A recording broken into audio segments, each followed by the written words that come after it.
I'm Deborah Borchardt, and this is your midday market update. Well, when we look at the markets here, we are halfway through the day, and we're in the green territory for all three indices. Although I got to say, the volume is a little higher today, but it is an option expiration Friday, so that's probably what's accounting for that.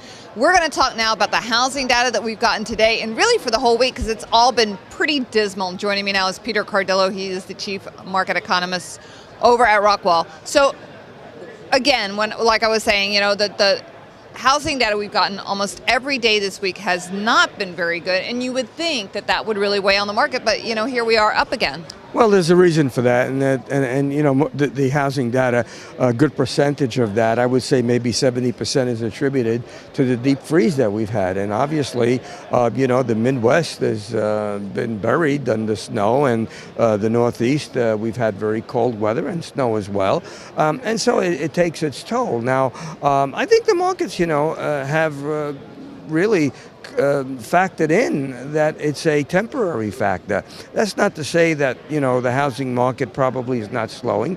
It is. It has slowed even before the weather factor. But the weather factor just added more ice to a frozen situation. And I kind of suspect that next week, by the way, we have a lot of housing data coming out. Most of the economic data is about the housing next week, and I don't see any real improvements. But I do see a pickup in the second quarter, and so I think the market is looking forward, not looking backwards. Well, I was going to say, the home builders, they said that they were not very confident. And then when we did see an increase, it was in the Northeast. We didn't see increases in the Midwest, the West, which really has no weather issues. Well, remember I said before 70% is weather related, and there's another 30% of other factors. The other factor is that the houses have reached levels, have surpassed in many cases the 2008 crises, the subprime crises,